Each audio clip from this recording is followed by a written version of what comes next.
My dear friends, क्या आप पहली बार कोटा में कॉम्पिटिटिव एग्जाम्स की तैयारी के लिए जा रहे हैं? यदि हाँ, तो यह वीडियो आपको देखना बहुत जरूरी है। सबसे पहले तो यह जान लेते हैं कि स्टूडेंट्स कोटा क्यों जाते हैं। क्या इंडिया में कोचिंग के लिए कोटा से बेहतर कोई जगह नहीं है जहां स्टूडेंट्स आईआईटी, जेईई, नीट की तैयारी कर सके? तो एक डेटा एनालिसिस से यह पता चला है कि कोटा में तैयारी कर रहे छात्रों का सिलेक्शन आईआईटी, जेईई, नीट में सबसे ज्यादा हुआ है।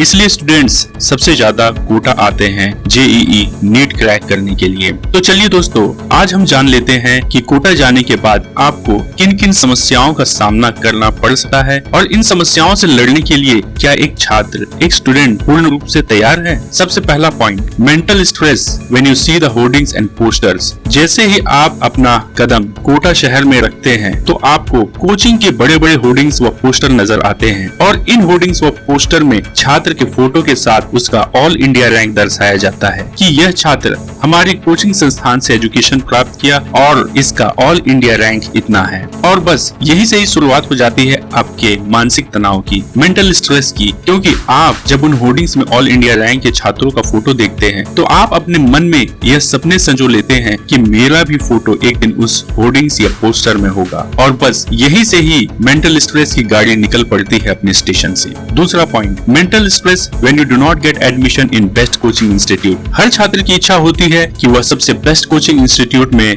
आईआईटी, जेईई, नीट की तैयारी करें। किसी भी कोचिंग संस्थान में एडमिशन लेने के लिए आपको टेस्ट क्लियर करना पड़ता है और उस मार्क्स के अनुरूप ही आपको एडमिशन मिलता है। यदि अच्छे मार्क्स ना आए तो या तो इंस्टीट्यूट में आपको एडमिशन नहीं मिलेगा, यदि मिल भी गया तो सबसे लास्ट वाले बैचेस से आपको संतोष करना पड़ता है। इसका मतलब यह हुआ कि अच्छे मार्क्स यानी अच्छा कोचिंग इंस्टीट्यूट में एडमिशन, यह भी बहुत बड़ा कारण है मेंटल स्ट्रेस का।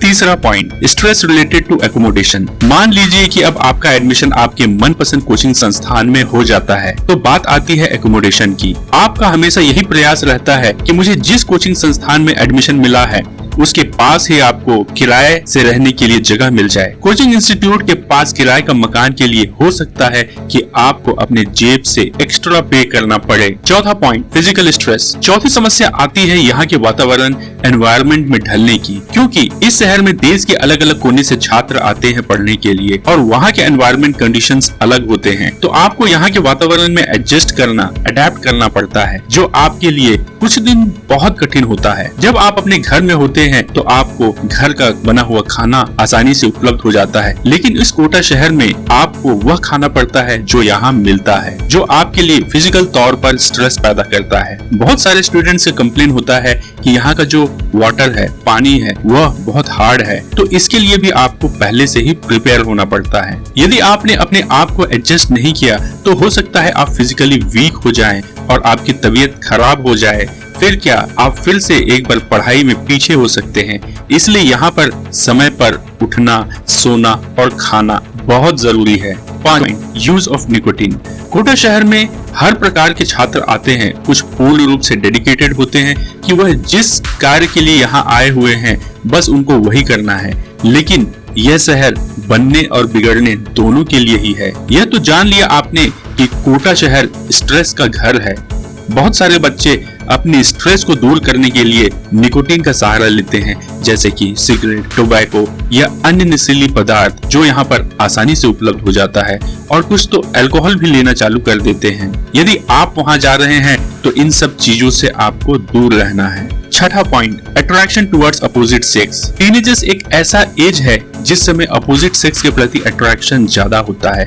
जाहिर सी बात है, जब यहाँ बहुत सारे स्टूडेंट्स हैं तो दोस्त बनना स्वाभाविक है और कभी कभी कुछ ऐसे दोस्त बन जाते हैं कि आपका उनके ऊपर दिल आ जाता है और आप अपने आप को रोक नहीं पाते, अपने माइंड को कंट्रोल नहीं कर पाते और अपोजिट सेक्स के प्रति आकर्षित हो जाते हैं। यह भी एक बहुत बड़ा कारण है माइंड डिस्ट्रैक्शन का, जिससे आपकी पढ़ाई पूरी तरीके से बर्बाद हो सकती है, चौपट हो सकती है। सातवां point, family and institute pressure. जब माता पिता अपने बच्चों को कोटा भेजते हैं तो उससे यही उम्मीद करते हैं कि मेरा बच्चा आईआईटी, जेईई, नीट में सेलेक्ट होगा और बड़ा इंजीनियर या डॉक्टर बनेगा। तो एक्सपेक्टेशन बहुत ज्यादा होता है। उन्हें ऐसा लगता है कि जब उसे कोटा के कोचिंग इंस्टीट्यूट में दाखिला दिलवा दिया है तो निश्चित ही उसका सिलेक्शन होगा, और इंस्टीट्यूट भी यही चाहता है कि उसके यहाँ पढ़ाई कर रहे स्टूडेंट्स का सिलेक्शन हो। तो दोनों तरफ से प्रेशर रहता है।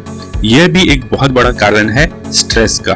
तो दोस्तों, आज हमने जाना और डिस्कस किया कि कोटा में पढ़ रहे छात्र या जो लोग कोटा जाने की तैयारी में हैं, उन्हें किन चैलेंजेस या दिक्कतों का सामना करना पड़ता है। यह वीडियो बनाने का मुख्य उद्देश्य आपको अवगत कराना है ताकि आप इन सभी दिक्कतों के लिए पहले से ही प्रिपेयर हो जाएं। तो दोस्तों, आपको यह वीडियो कैसा लगा हमें कमेंट बॉक्स पर जरूर बताएं, और यदि आपने हमारे चैनल को अभी तक सब्सक्राइब नहीं किया है तो प्लीज हमारे चैनल को लाइक, सब्सक्राइब और शेयर कर दें। वीडियो देखने के लिए बहुत बहुत धन्यवाद।